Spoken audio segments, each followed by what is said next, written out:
paving in Florida is different than paving in Indiana, kind of. Yeah, a little bit. Yeah. There are differences, but the fundamentals are the fundamentals. It's still a paver. It's still screen. It's still asphalt. It's all the same stuff at the end of the day. So I have to look at what software programs. It's the training software. So we built the platform because we couldn't find anything off the shelf. Yeah. That was just simple enough for the industry. There's tons of platforms out there, but they're all so complicated that no one out in the field, it's just too much. So you built all those in-house? Yeah, we built the platform from scratch, and then we've developed all of the content. And then we've developed about 1,300 videos today, added 1,300 of our own videos, and then our customers have added another 6,000 because you can add your own videos as well, the stuff that's unique to your business. Do you share those videos then that they've created, or does that depend? No, so as of now, yeah, they're theirs. Yeah, but we are going to have a community function that you will be able to say, check a box if another contractor wants to train with these. Great, we don't care, and then we'll vet them and add them to that community library. And then we're also adding content from Wertgen, like they gave us a lot of their training videos. HCSS, we're talking with a lot of the big manufacturers. So they'll be, in theory, we're aggregating all of this training information in one place for the first time, which makes it very valuable. Very neat. Neat so far. Still plenty of time to screw it up, though. Yeah. Doesn't sound like you will. Sounds like you have a plan. Some days. Yeah. Other days, I question. Yeah, we all do. Yeah. Hey, I'm still trying to figure out what I want to do when I grow up. Sure. So this morning, what did you talk about this morning with the training? Mental health and suicide. So what did you get into in the courses? Because I haven't even seen the curriculum. I didn't even know what you guys are talking about. We talked a little bit about Ajax. We talked about a little bit about my personal story and struggles with suicide back in 2007 attempt. Sure. And we went in, did some discussion on what sign to look for and trying to take away some of the negative condemnation about mental health and mental illness. Mm-hmm. Mental health is a good thing, right? We want people to have positive mental health. And mental illness is a wide spectrum of, hey, I've just got a little bit going on, or hey, I'm suicidal. And everybody's somewhere on that spectrum, whether they want to confess to it or not. And if they're not on it, they have been or will be at some point in their life. Everyone struggles, loss of a family member, loss of a coworker, a financial. I mean, everybody struggles at times. It really is inevitable. Yeah. And so what we're trying to educate on is, one, you're not a bad person if you struggle with some mental illness. You're just someone that's struggling a little bit. And to open up conversation to where, particularly in the workplace, you can have an environment to where you can say, hey, I'm struggling a little bit today. And a lot of talks I give, I ask people, do you want the guy that just found out when he was coming to work that maybe his child's sick, or maybe in my case, my mother became terminally ill, my brother became terminally ill. Mm-hmm. The days when I learned of those, you probably wouldn't have wanted me driving a crane lifting beams on a job site, or you probably wouldn't have wanted me on the days directing traffic through a work zone. Sure. So it's about creating a culture to where you check in, but equally important, the company's checking on you. And you have the ability to say, hey, today I'm struggling a little bit. And you don't get reprimanded. You don't get told, hey, go home, and when you figure it out, come back. And by the way, we're not going to pay you while you're at home trying to figure it out. Yeah. I mean, our company, Ajax, we began addressing this in January of 22. We decided we were going to elevate our culture. We have what we think is a great culture for our employees, the ownership believes in taking care of their employees and just all the key leaders, division leaders. That's kind of the way we were brought up in the business and trained to take care of the employees. So we decided that we would begin addressing it. And we did. And, I tell people here a few weeks ago, I got an email from one of the employees. He said, "Hey, I need the helpline number, sir." So I called him "Hey, which helpline number do you want?" I think I knew. And he said he needed the suicide helpline number. So I gave it to him, the new 988 national number. I got him hooked up with our HR people with some resources.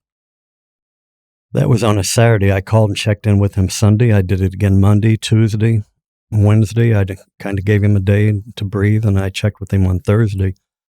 On Thursday, it sounded like he had won the lottery.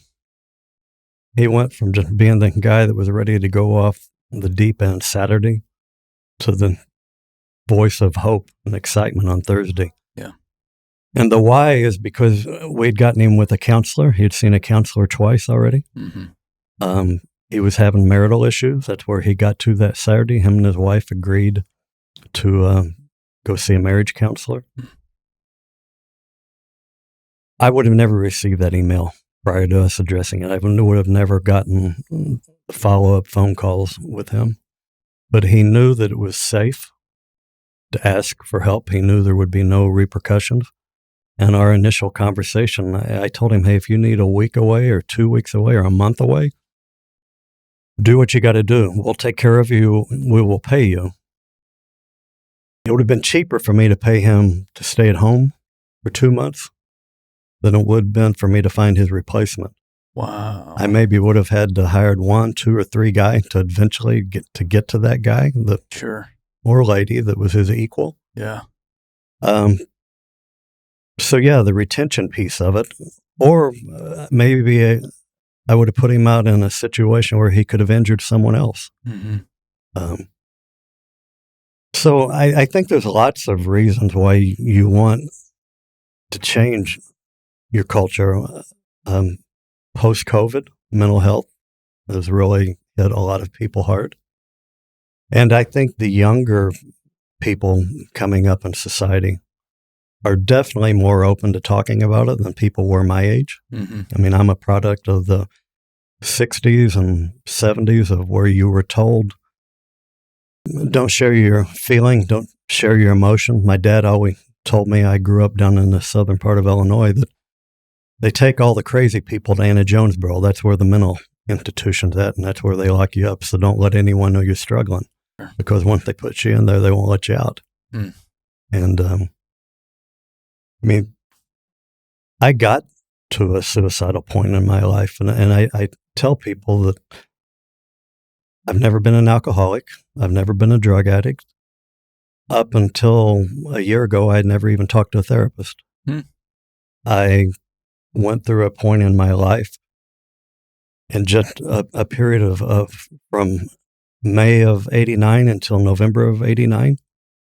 My 36-year-old brother became terminal. My father passed. My wife and I lost twin sons.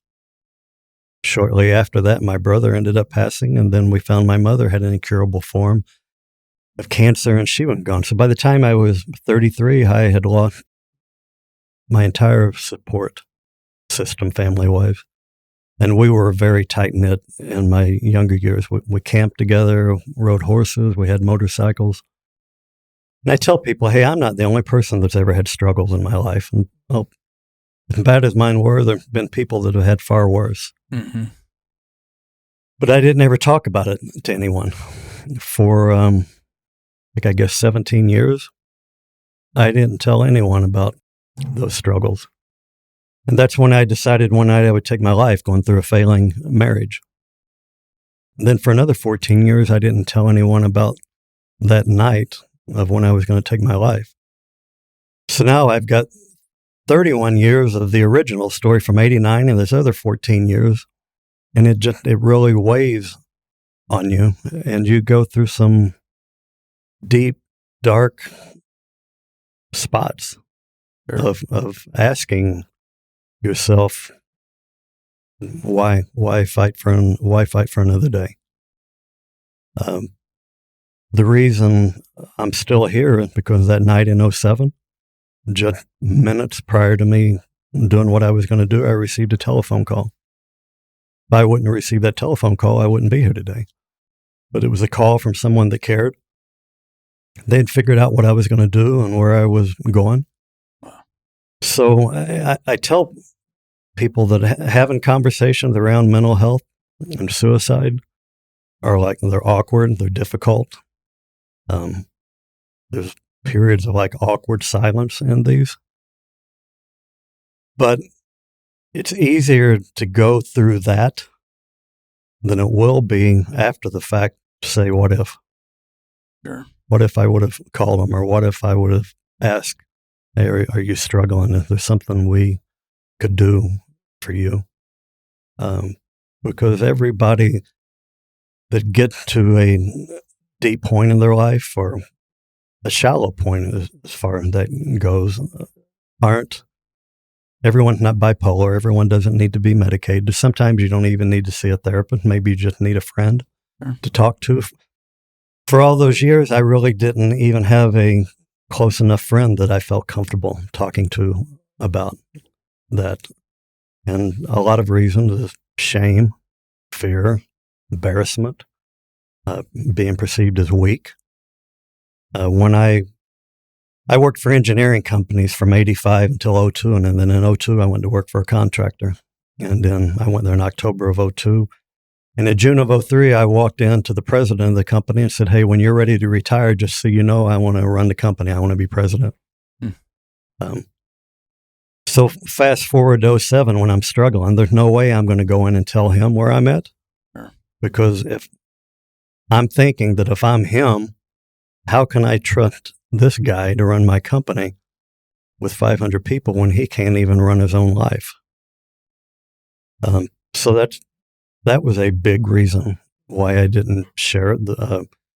What would be the repercussions? What would happen to my career if this came out?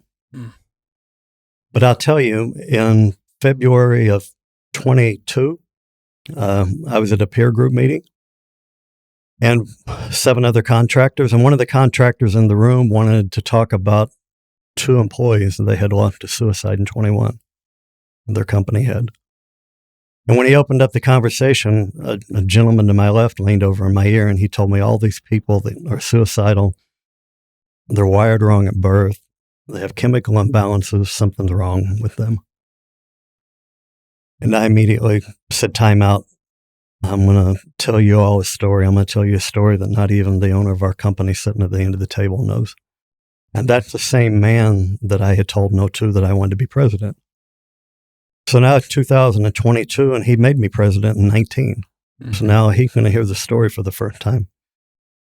So I told him about 89 to '07 to 21, and 21 is when I told a few people at work. And the whole time I'm telling the story, I've been thinking, well, this will be the day my career ends. So we had the meeting. I said what I had to say, and when I was done, all the other contractors in the room, probably 15 people, clapped and applauded. And I said, hey, I'm not looking for any applause. I just want you all to acknowledge that the 2 people he lost a year ago may have not been alcoholics. They may have not been drug addicts. They may have not been bipolar. They may have been me that had some tough events that they didn't know how to share. Sure. So when we left the meeting, what it now was the owner of our company, the man that I told I wanted to be president, put his arm around me and said, that's powerful, and I'm proud of you for what you just did. So I tell people that when you actually get to where you can talk about this, generally what's going to happen is just the opposite of what really happens. That people in general are compassionate, people in general care. Even the tough, hardcore baby boomers from my generation. I've given talks, I think one in Indiana when you were there. Yeah. I've not given a talk at any asphalt convention yet to where men in their 50s and 60s have not come up afterward and wanted to talk with tears in their eyes about, thank you. Now maybe I can talk about this. I can talk about my struggles. I always thought it was just me. I thought I was the odd one. People in general are good, and people in general are there to help you. You just have to be willing to ask for the help. And the easiest way to ask for help is working for a company that has adopted a culture that says we're going to allow you to ask for help. Mm-hmm. I mean, right now I'm in the final stages of finishing up a doctoral degree, and my research is on suicide in construction. And I can tell you that from interviewing contractors and companies from across the nation, horizontal contractors are kind of oblivious that there's a problem. Vertical contractors are more out in front of this and acknowledge that there are mental health and suicidal problems. Mm-hmm. Road builders, dirt diggers, they're just shocked when you begin to tell them about the numbers in our industry. They're really oblivious to them. Sure. But after you talk to them, generally they're quick to say, what do we do? How do we address it? If you got any tools you can give me, you got any advice you can give me. They're oblivious and numb to it because a lot of them have lost employees. And they follow up by saying, well, I thought it was just our company. I didn't think this happened everywhere, because there's no talk, there's no conversation about it. I don't know if I don't know why there's no conversation about it. Our company lost an employee to suicide in 2015, and we lost one on a job site in 2016. Here's the two differences between those when they happened. When we lost Mark in 2015 to suicide, we waited for the funeral announcement. We closed the office. We all went. And we listened to the eulogy. And when it was done, we all went to a little local pub there and had lunch. Some people had a toast, and we went back to work. Mm-hmm. 8 years later, there's a few people in our office that still struggle with that. But in general, I'm not saying that to be cold. That's just kind of the fact. And in general, he took his life. We went to a funeral, and people went back to work. When we lost John a year later on the job site, OSHA showed up. Our insurance carrier showed up. The Florida Highway Patrol showed up. The family was there with questions. So now the company's heavily involved because what's OSHA going to do? The company's heavily involved because what's it going to do to our mod rate on our insurance? What are our premiums going to do? Mm-hmm.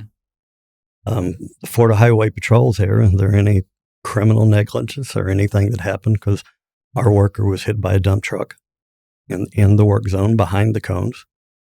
And our ownership was heavily involved because of how they care about their employees. I know when we first met with our attorney about the OSHA, he started discussing what the minimum requirements were by OSHA and did we meet those. And the owner of our company said, I don't give a F blank about what OSHA is. I don't want to meet their minimum standards. I want to exceed them. I want to make sure this never happens again. So that's the difference between suicide and a worker being injured on the job site. The suicide just kind of goes under the carpet, if you will. It becomes a family issue and maybe an issue for a few people in the company, and everybody goes back to work. That's sad to say. But what the numbers tell you, I think it was on 695 up in Maryland here a few weeks ago where 6 workers were killed. A car came in behind the wall. Tragic, terrible. I mean, you can't say enough about how bad that was. But on that same day, twice that many people died by suicide in the construction. None of them made the news. There was no national headline. It just happened, and nobody even knows about it. That's the difference. difficult topic. But it's becoming easier every day to discuss, I think. Yeah. You usually have to ask questions to feed the conversation, but you already know where to go from here. Yeah, it's a heavy topic. It's funny. Yesterday, I was sitting in a job trailer on a big job site, and I was on my computer looking at what I got in the morning, like a kid on Christmas morning. You think you got some good stuff, videos and pictures, but you wanted to double check, and then you kind of want to do show and tell with people. And it's more so about them than it is me, because it's their job site, and I want to make them look good. And a guy was sitting to my left, and I look over, and I still view myself as kind of like this little kid. And I am this little kid. I'm 5'6", and I look like I'm 12. And he's just big construction worker, facial hair, just this big guy. And I look over at him like, that guy's terrifying. And I go back to my work. And then I turn to him again, and I show him the video. And you can just see like the little kid inside of this big guy emerges right in front of my face. And I acknowledge he's just another human being. Yeah. He's no different than I am. Yep. And even to this day, with however many people I meet, I still have this fear of not, I don't know if it's fear, but I kind of just question people on job sites, because they're all just, a lot of times, just big tough guys. And I don't want to be the odd man out. But I have those moments of like, oh, we're all just human beings here. And I think it's as simple as that. But a lot of times it's so easy to forget at the same time. It is. And first impressions, I can remember back in 1985 in New Smyrna Beach, Florida, on some high-rise condominiums, there was a superintendent. 38 years later, and I can still remember his name. First name's Larry. I won't tell you his last name. Yeah. And when you pulled up on the job site, I swear he got out of bed yelling in the mornings and went to bed yelling. And in between, it was just to see how much louder he could yell throughout the day. And I saw a lot of that early in my career. At our company, we're putting people through leadership training because what we've done is we take the guy that's best on the screed, or he's best on the backhoe, and the boss left, and now we need a new foreman. And hey, since you're so good at that, hey, we're going to make you the boss. Since you can run a piece of equipment so good, you must be able to manage people. Sure. Well, they generally either struggle or fail. A few will exceed on their own right. Yeah. But in general, they don't. And what we try to preach is, in today's world is different than when I was younger. When I was younger, we really had like baby boomers. There was a generation. Now we got the baby boomers, you got the millennials, you got the X's and the Z's and whatever all we've got. You've got a bunch of them. So to be a manager, or to be a leader in today's industry is more challenging than probably it has ever been. Because one, if you're that guy that just got promoted, and if you are a baby boomer, you can kind of deal with those guys, right? You know how they tick, what makes them go. Yeah. But you also got to then learn, how do I treat the millennial? How do I talk to the Z? Because they're all different. So that's a challenge, and we're trying to put people through leadership training and help them on that. And one of the things I always challenge people with, I mentor a lady in the Women of Asphalt every year. And one thing I always tell her to do is, if you're 40, find a 55-year-old you can go to lunch with once a month, and find a 25-year-old you can go to work with, lunch with once a month. When you get to be my age, 60, I'm like one of the older guys in the company, so I can't find the 75-year-old guy, but what I can do is I can find the 45-year-old guy, and I can find the 30-year-old guy. What I think is important from those is just having conversations.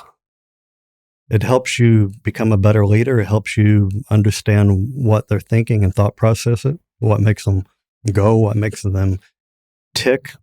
If you're an older guy like me, it keeps you younger. It keeps you younger in your thoughts, because now suddenly you're listening to the 25-year-old with and what he's doing on the weekends or she's doing on the weekends and what's important to them at work. Because a lot of things that are important to a 25-year-old are different than what's important to a 60-year-old. Always have been and always will be. But particularly in the generations of how we've classified people. So I challenge them to do that. And then what I challenge older people with when I'm in some of the boards that I sit on is quit talking to people and telling them, you're a millennial. You don't get it. You're a piece of crap. Yeah. You don't have a work ethic like we did. There's a, if you ever get a chance to watch it, there was a TEDx talk in Aberystwyth, Wales. I think the talk was given in like 17 or 18, maybe 18.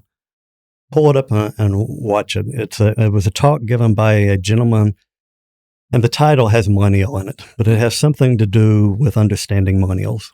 He wanted to understand why people look at millennials the way they do.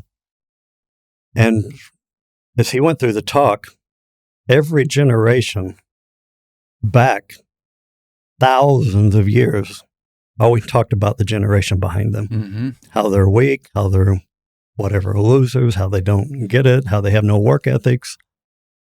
So, hey, it's not a new problem. It's a problem we've always had. But try to tell the old silverhead guys like me that sitting in a room, as long as you keep telling someone, or if you have a dog and kick it every day, after a while, the dog just lays there, doesn't get up anymore. Sure. You get out of your workers what you put into them. Well, and then ironically, they complain that they can't find a workforce. Yeah. And it's hard for me because it's like either just one of two things: either stop complaining or do something about it. Yeah. Just one or two. Like it's your choice. Like, I don't care what you do. Just stop complaining or do something about it. And the generation that's aging out, you can sit there and glass half empty, think, well, I'm done. The industry's screwed, but it doesn't matter.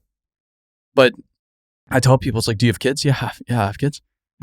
How successful can they be without roads, for example? Yeah. Like, can your children do anything without roads? No. Without consistent water? Like you said, your daughter's a nurse practitioner or a nurse anesthetist. I can't say that word. Yeah, that's where I was going. How capable is a nurse without power and clean water? Exactly. Yeah. And so, that's what we're playing for here. We're not playing for you. We're not even playing for your company. We're playing for the foundation of society now, and especially well into the future. And if you are seriously going to let your ego get in the way of that, then at this point, it's like, shame on you. It's just, it's sad for me to watch in a lot of cases, because some of these people, they're just not getting out of their own way. I'm excited about the future. Me too. I think what the young people are going to bring to our industry will revolutionize it. I think not too many years from now, the days of us having to have 10 to 15 guys on a paving main line out on the interstate, we'll probably get away with having 6 or 7 guys. Mm-hmm.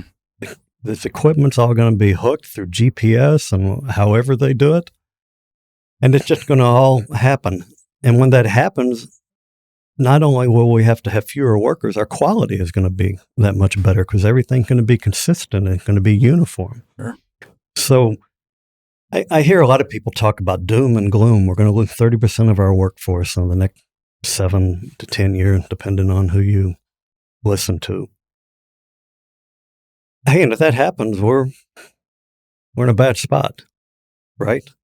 But I'm convinced that young people with some technologies will offset a piece of that. Mm-hmm. I'm convinced that companies that are getting out in front and leading along like mental health things, people that use like your training module to help get people into the industry. Yeah. I know in Florida, Ajax, we have a group in the company called the Women Raising the Bar. Mm-hmm. And it's about 40 women in our company. all the way from the reception to engineers. And they formed the group, and they came to me probably 6 months ago, and they said, we got an idea. We've contacted the Girl Scouts. They created a badge for the Girl Scouts, and it got a picture of a roller on there, and it got an Ajax logo on the side of it. And they brought in, we had probably 25 Girl Scouts that came in on a Saturday morning, and they took a tour of the asphalt plant. They took a tour of the lab, and they went over to a design lab that does some specialized testing. Then they came back into the shop, and they got to crawl around on some loaders and distributors and some of our trucks. And then they took and they melted down chocolate, and they put some chocolate in between a couple of sheets of tin foil, and then they had little rollers with them, not spatula, but whatever that you use to roll out dough, and they rolled those, and they were simulating to them, hey, this is hot asphalt going down, and it's getting rolled out. So these ladies all left. They earned a badge, so it helped them put one more step toward the end. And somebody in the company said to me, how many of them do you think will ever come into construction? I said, well, I don't know, but hopefully they left with maybe a better understanding of it. Maybe they left with a better idea of it. But I said, I will tell you this. One of the daughter's mothers is coming in next week to put her resume in. She's going to look for a job. So I said, I don't know if we got any of the kids, but I think we got one of the moms. Sure. And so now they all go out into the community and talk about it. The kids, some kind of corny to say it again, but they're our future, right? Yeah. And they can be your future in more than one way. They can be an ambassador for your industry, your company, whether they work in it or not. When you guys started to address the mental health deal and put a program together within the company, where did you start? Well, I acknowledged to a group of 16 division leaders at a weekly meeting of that night in 2007 what I was going to do. And I told them that in January of 22 at our annual safety day, when we had everybody in the room, I was going to get up and tell them we were going to address mental health and suicide. And we did. So I got up in front of them. I didn't talk about my struggles or journey. I made a comment that I'd been there, and somebody picked up on that, and I'll go back to that in a minute. But what we told them was that it's going to be okay to say if you're struggling, no repercussions. We're going to start slow. People will drink out of a straw, but they don't want to drink out of a fire hose, right? So we said, hey, in 22, we're going to do 4 toolbox talks, 1 a quarter. We're going to, anytime y'all want to have open conversations, the door's open. I went out in the field in some morning huddles, and we would have talks as a group, and then occasionally 1 or 2 people would want to take you to the side and talk about it. So that's how we began. And then we learned that the first week in September every year is suicide awareness in construction. The whole month of suicide awareness, but the first week. So we decided we would do a toolbox talk around Mark that we had lost in 15. Not to honor him or put him on a pedestal, but to put a name with a face. So we did that, and I went up to Tampa, and I went out with 3 crews on a Tuesday morning with our safety director. The first crew we went to after we did the talk wanted to tell us about an alcohol intervention they had done 2 weeks earlier, and they were proud of it. I mean, they were excited to tell you what they had done for this man. Then the second crew we went to, we actually let one of I think he was a tack truck driver, maybe, he gave the toolbox talk and went through it. And when he got done, I said, wow, I wish I would have recorded that. You did a phenomenal job. And I mean, he did. He really did. But when he finished giving the talk, a man on the crew that had been with us less than 90 days, so he was new. He didn't know everyone, so you would think he's going to be the quiet one and not want to talk. He wanted to tell all of us about his father that took his life 10 years earlier. And he talked about how every year he walks in a suicide walk with a picture of his dad on his back. Then we went to a third crew, and at that crew, again, another new employee, less than 90 days, wanted to show us where he had tried to slice his wrist to take his life. So before we started talking about it, we wouldn't have heard any of those stories. So that's really how we got going. And then I was contacted and we learned about a mental health first aid training class that you could take. And 11 of us in the company went through that in November of 22. I went through it. We had plant foremen that went through it. It was completely voluntary. No one was forced to go through it.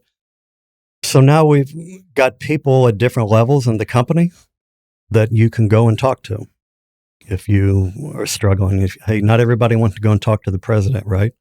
But maybe they'll go talk to one of the plant foremen, or maybe they'll talk to an estimator. And then someone that got certified said, hey, I would like to go get certified to teach the program.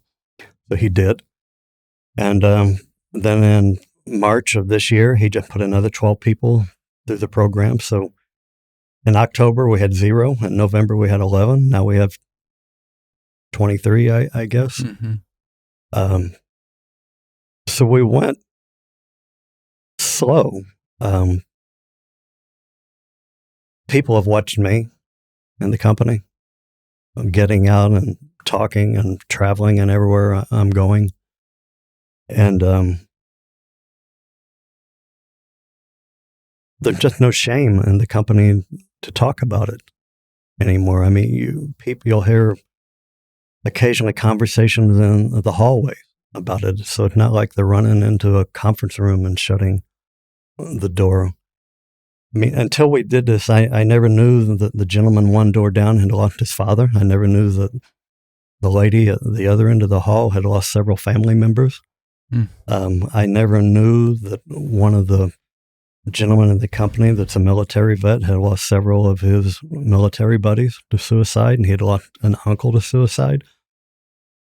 Once we said, hey, we're going to go slow, we did, and it worked. I gave a talk to the Illinois Asphalt Paving Association probably 4 or 5 weeks ago, and here's what I told them. To start this year, here's what it's going to cost you. Do 4 toolbox talks.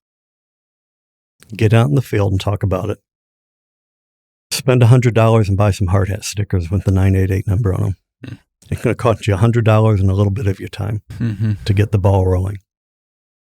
And I'll tell you, in the research I've been doing for my doctoral at the University of South Florida, I've interviewed a lot of companies. And most of them have started the way we did, just with a few toolbox talks, some hard hat stickers. You can go to the Construction Industry Alliance for Suicide Prevention. Free toolbox kits you can download, don't cost you anything. Yeah. You can go to the Associated General Contractors website in Missouri. Brandon and them have done some great things. You can buy hard hat stickers from them. So it's not a huge time commitment. It's not a huge cost, but I would tell you this, that if you are going to do it, don't do it and then stop, because that's going to make you, one, look kind of dumb to your employees. Sure. And it's not going to help anyone.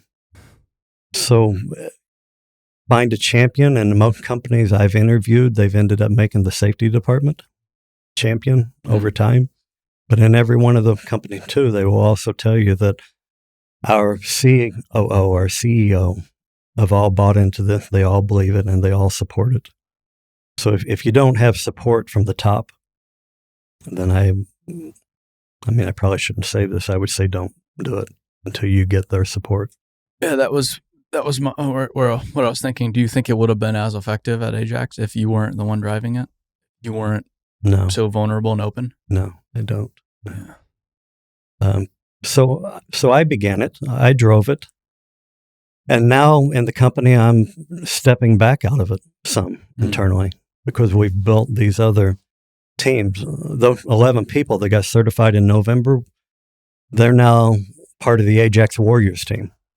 I didn't want a name associated with mental health or anything of a stigma that may come with it. So we have the Ajax Warriors, and they're fighting on your behalf. And if you're having some struggles, whether it's a financial struggle, a mental health struggle, these are your resources to go to, and they know how to talk to you, and they know what questions to ask, what questions not to ask. That's part of the training you get when you go through the program. Mm. You'll hear some leaders or people say that, "Oh God, I don't want to get sued." Yeah. Well, you know what? I have stood in front of people at talks and told them, you know what? If someone wants to sue me for trying to save one, then sue me. I get to do what you have to do, and I'll do what I've got to do to defend myself. But you can go through some of the training programs, and our 11 that did, you're educated on what you should say, what you shouldn't say, what the resources are, how to protect the employee and what to say and what not to say, and how to protect the company. So if you're scared of being sued by someone for doing the right thing, there's training out there that you can get for that. I didn't know about that, but I did. I've talked with Michelle Walker quite a bit about all this. And that's one of the things she talks about is that's one of the fears is, well, if I talk about this, I'm potentially putting this in other people's heads. And if, God forbid, that happens, I could potentially be liable for it. And contractors, they're always trying to reduce risk. They're contractors. Contract. It always goes back to liability. And I know that's one of the common misconceptions that at least she's tried and what they've done. They've tried to educate people about. It is a misconception. The study and research has shown that asking someone if they're suicidal doesn't make them suddenly think, wow, I hadn't thought about that. Mm-hmm. And now I am. Yeah. It's not. If someone's not suicidal and you ask that question, you're not going to suddenly push them there. They're always an exception. They're always an anomaly, probably, I guess. But the research doesn't show that. If you think someone's struggling, you need to ask them if they are. And if they tell you that they're struggling, then you can follow up and ask them, have you thought about how you might do this? And if they tell you yes, then ask them if they have the means to do this. And if they have the means to do then you should try to help them neutralize that.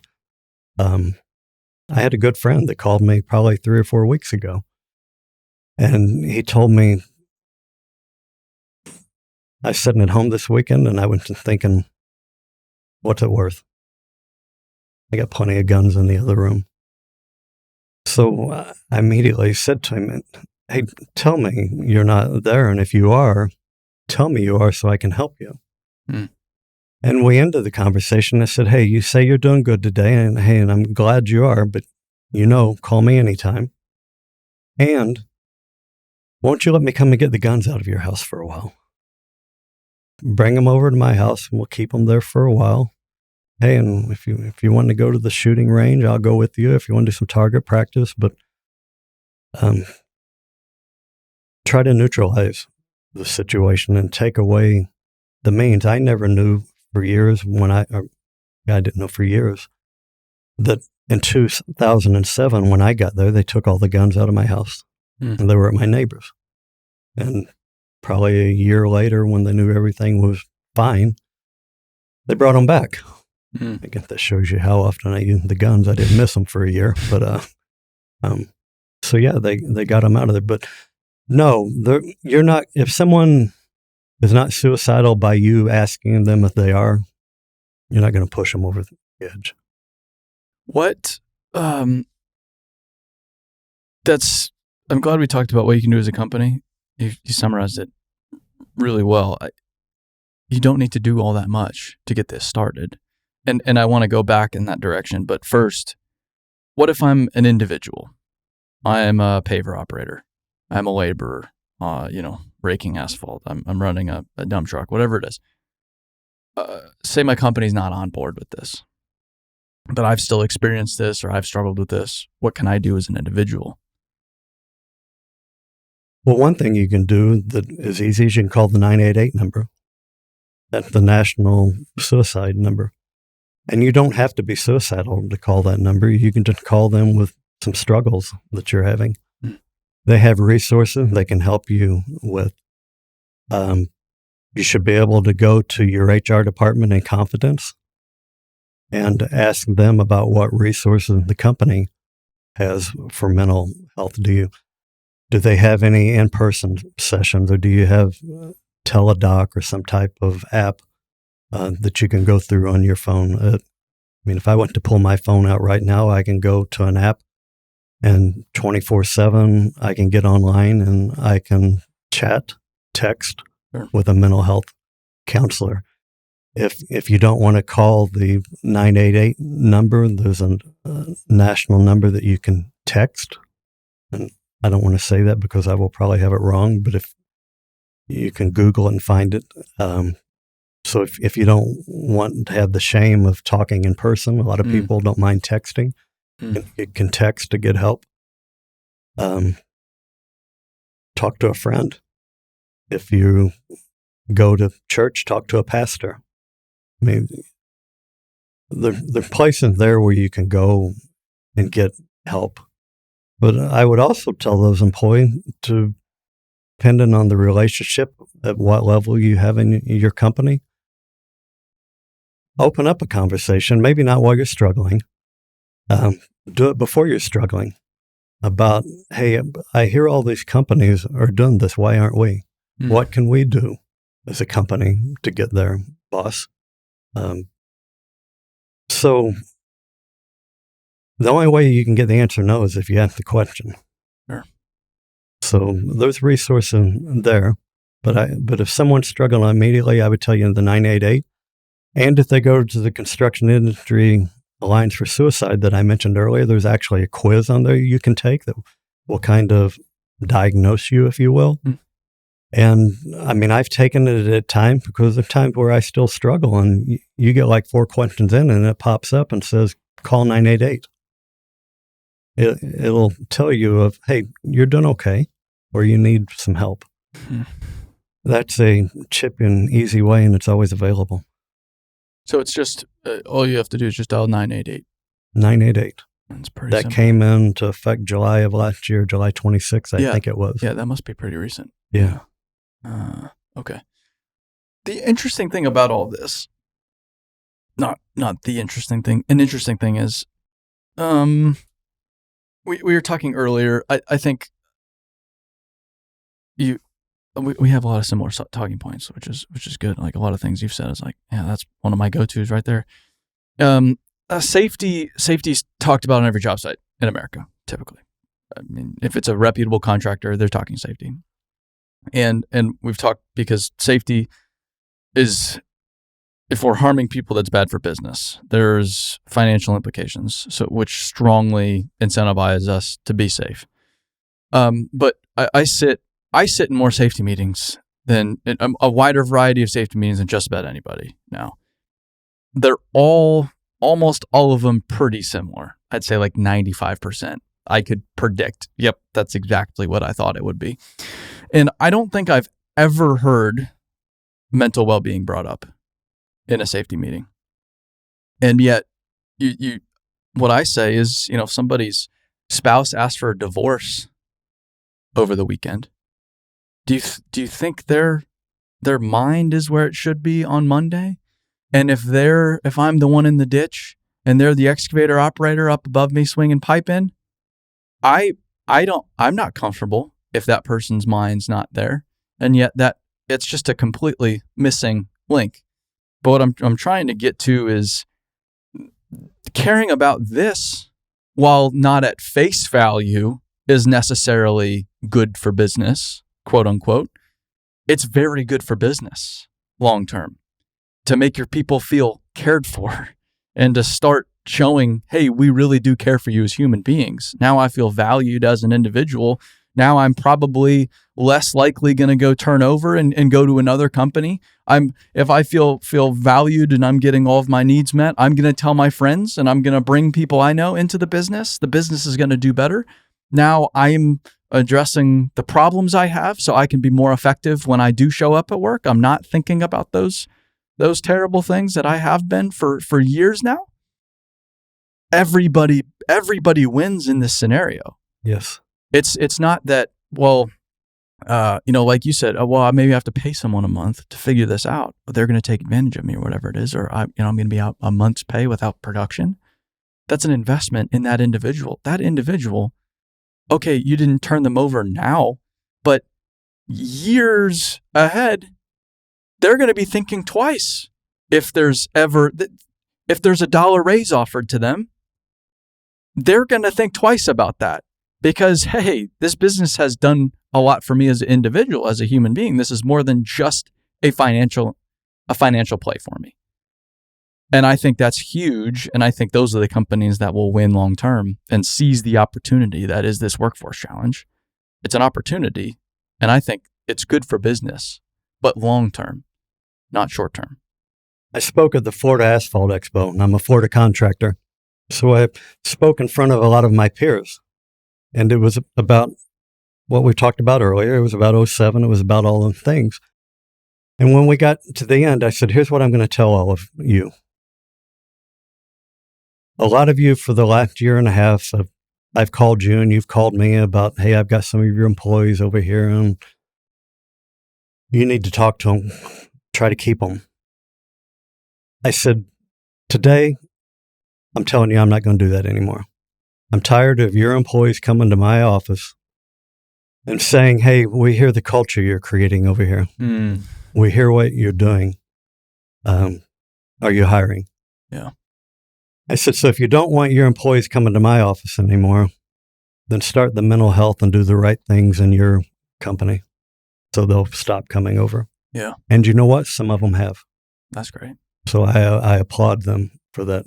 Well, and I've started telling individuals too, if your company really doesn't care about you and you've done everything, leave. Yep. Every company's hiring right now. If you're worth something, you'll be able to find another job. And I know that's scary, but there's a lot out there. And that's the only way a lot of times too for the market to adjust. Leave. Like, just get out of there. Go to another company. And I know that's easy for me to say because I'm a guy that runs my own company. Yeah, it's easy for you to say. But a lot of people have left companies, have gone to these other companies that care, like in Ajax. They don't regret it. No. They're so thankful. Wow, I can't believe I did that for 13 years. And I can't imagine life any other way now with this new organization. So it goes both ways. I think the companies have the responsibility, but the individuals do too. You know, if you're really not getting what you need, you do have the ability to leave. If I think back from 85 to 02, I had 1, 2, 3, 4, 5, 6, 7, I think 9 jobs. And then when I landed at Ajax in 02, I've been there this year, starting year 22. So it was right about finding the right company with the right culture that fit me. So I agree with what you're saying. Hey, if you're not happy where you're at, I'm a strong believer in. Someone asked me, God, you're putting all these people through all this leadership training, and a lot of those people you don't have anywhere from to go vertically in the company. Mm-hmm. And I said, so what's your point? I guess I'm missing something here. I said, is it about me saying that I don't care about the individual because I have nowhere for him to go? Or is it that I care about the individual and I congratulate him the day he tells me I just got a chance for an advancement over here with this other company? I said, because, you know, that does several things. One, it elevates the employee and helps his family life, right? Yep.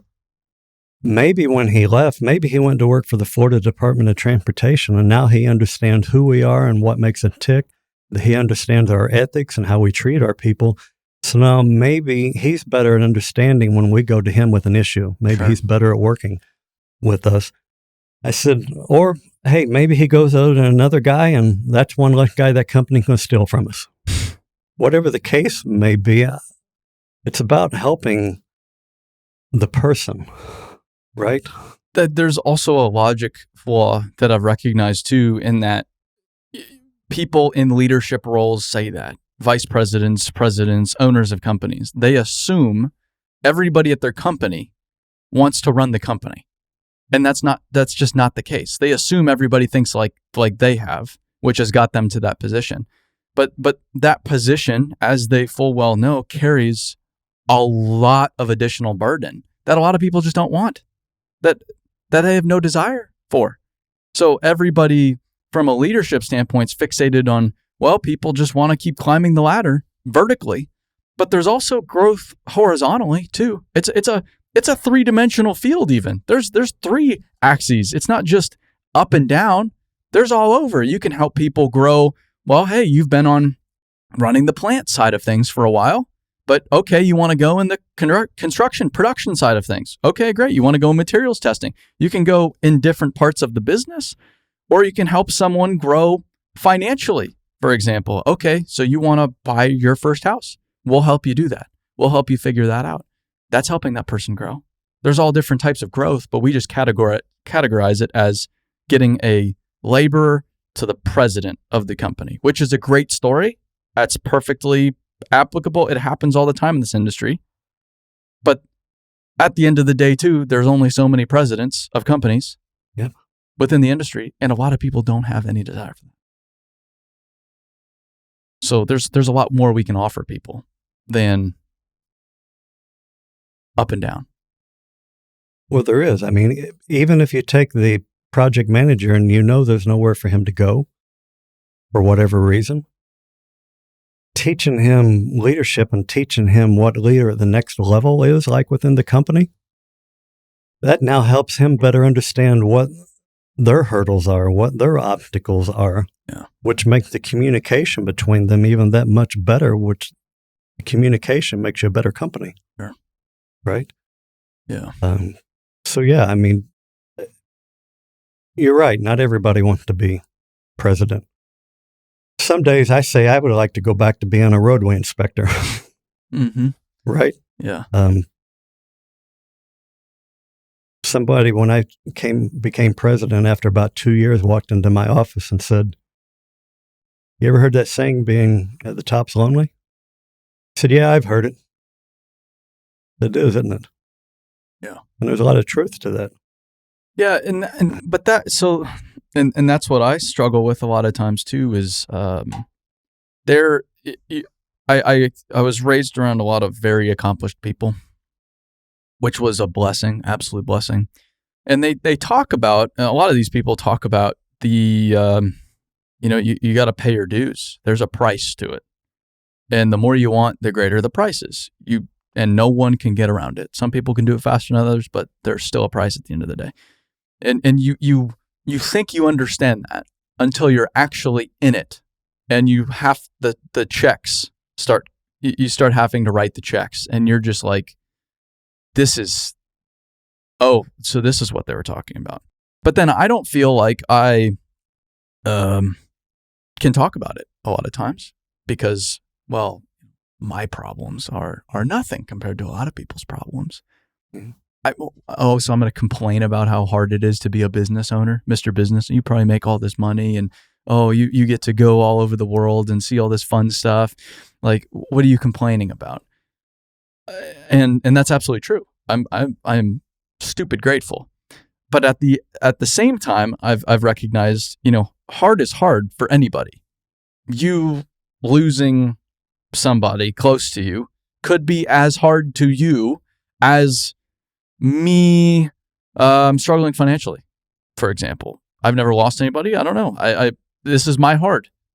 But then we compare. Well, you shouldn't even complain about that. You shouldn't. Why do you even feel upset about that? That's ridiculous. You should be more fortunate than that. There's people all over the world starving. What are you doing feeling that when you have everything you need? And we minimize either other people's problems, or we do it to ourselves, kind of minimize our own problems and just bury them deep down when they're still affecting us nonetheless. I do that all the time. But fortunately, I've been in therapy for 4 years now. So good for you. I have an outlet there. Yeah. And we all have problems, right? Sure. And our problems are all unique to us. Yeah. And what is a hurdle for me is a pebble for you, maybe. Yeah. So it's just, we've all got struggles. Sure. Tough world. Sure is. All right. Well, this was fantastic. I'm glad you had time for this. This was an unexpected podcast. I didn't even know you were going to be here today. No? I had no idea. Nobody told you? No, I literally, I mean, the past 4 days, I started in Savannah, Georgia on Friday, went to Phoenix to shoot over the weekend, then flew to Atlanta, shot up in North Georgia, and then drove up home last night. Busy guy. So I need to be focused on just surviving my life. That this other stuff, I don't know. Well, that's why you put good people around you, so you don't have to worry about all the minutia and some of the details. Yeah, but it's impressive. I appreciate it. Like last week, I take a week off a quarter, and I go typically to Savannah, Georgia.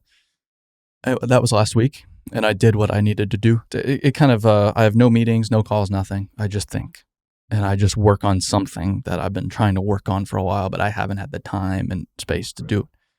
So I put a deck together for our business that I'm really happy about. But I looked, because I'm going to talk about it on social media, I looked at how many people had called me, for 2 days. And it was like, 5 phone calls in 2 days. I'm like, that's pretty good.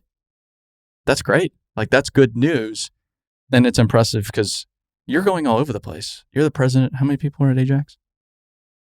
I have about 500, and I don't even know. If I didn't put on LinkedIn where I was going, I'm convinced that most of them wouldn't even know I'm gone. You're the president of a 500-person paving company. But we have a lot of good people. Well, but that proves it, because you're here all day.